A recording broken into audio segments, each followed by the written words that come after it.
Dia, Agathaku. Part 1. Hai, perkenalkan, saya seorang laki-laki. Bisa dibilang mapan. Saya bekerja di sebuah perusahaan asing dengan jabatan cukup tinggi yang menjadikan saya harus bolak-balik ke luar negeri minimal sebulan sekali.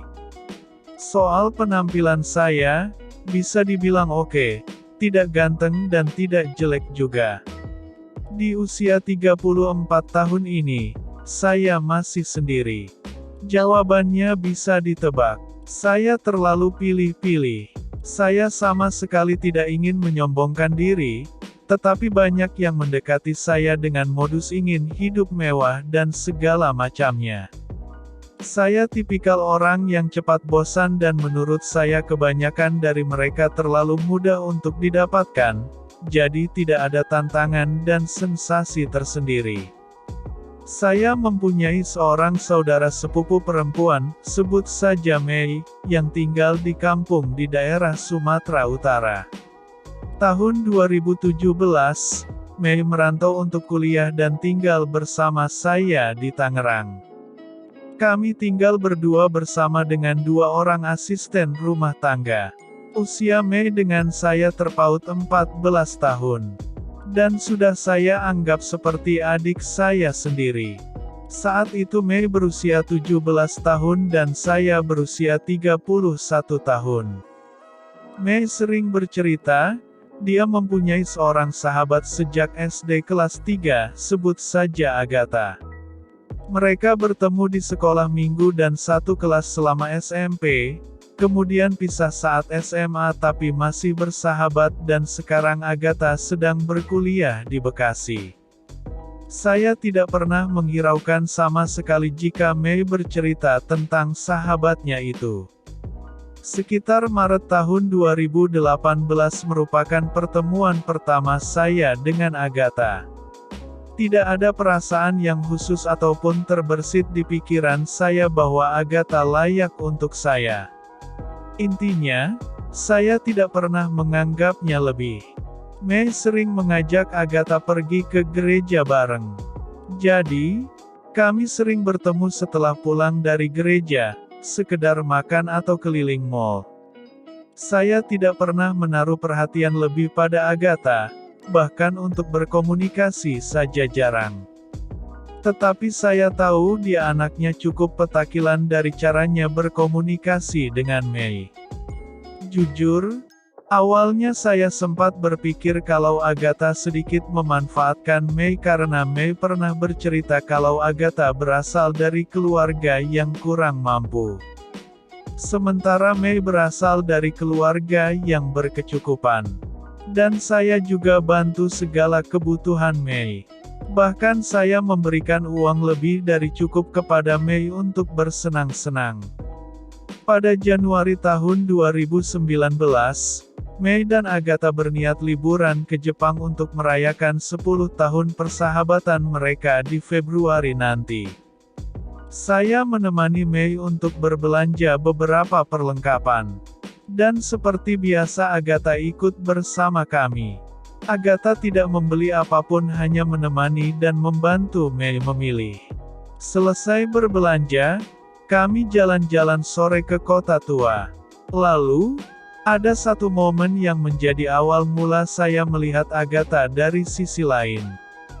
Saat itu, kota tua tidak terlalu ramai. Kami berjalan ke sebuah sudut dan melihat seorang bapak tua renta yang cacat sedang berjualan asongan. Lalu, Agatha bertanya pada Mei apakah mempunyai uang Rp50.000. Ternyata, mereka berdua tidak mempunyai uang tunai. Dan kebetulan saya punya, jadi saya berikan uang tersebut kepada Agatha.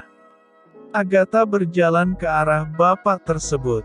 Membeli sebuah tisu seharga 3 ribuan dengan uang 50.000 dan berkata, "Kembaliannya ambil aja Pak." Kemudian Agatha berjalan kembali ke arah kami seusai menebar senyum pada si bapak. Cukup menarik. Saya yang sudah bekerja saja, tidak terpikir untuk melakukan hal seperti itu.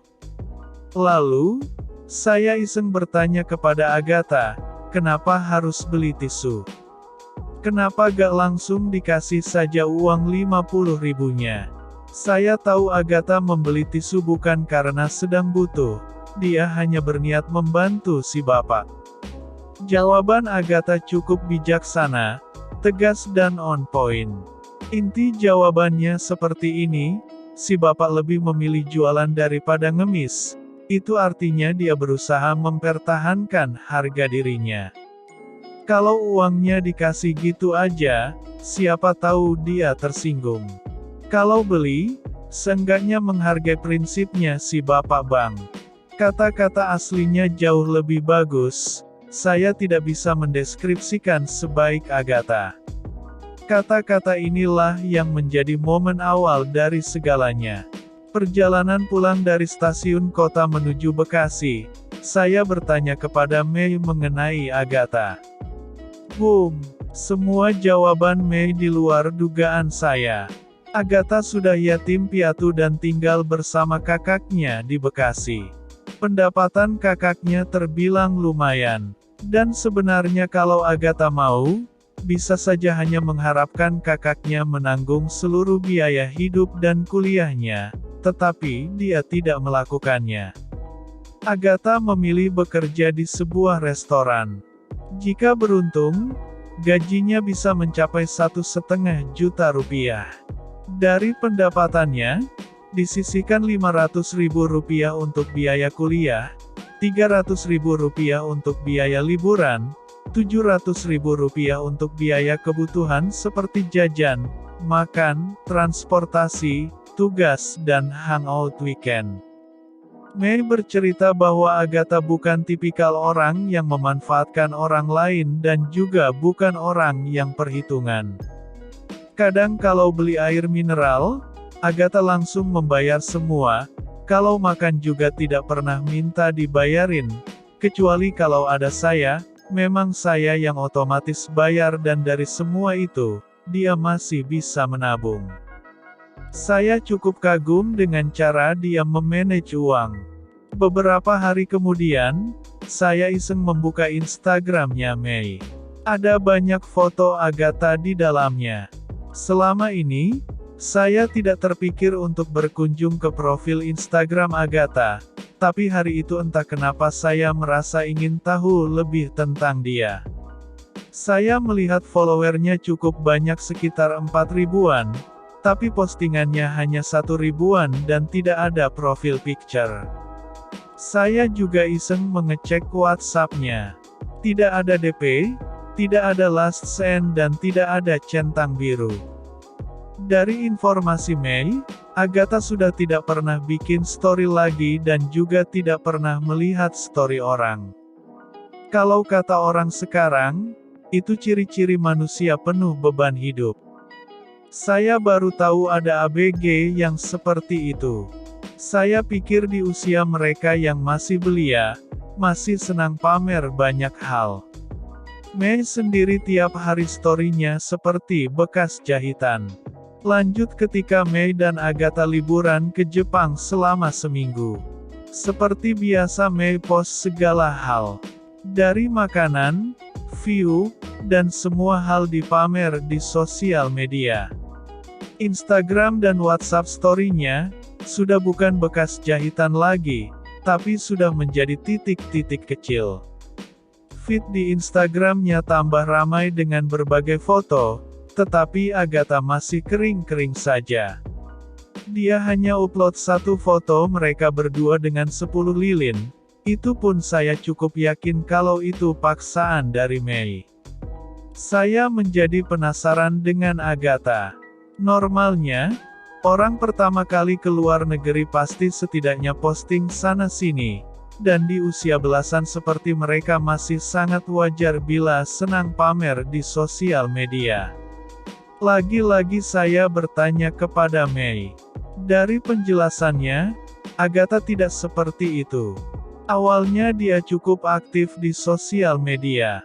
Lalu karena sebuah alasan, Agatha berubah. Bersambung.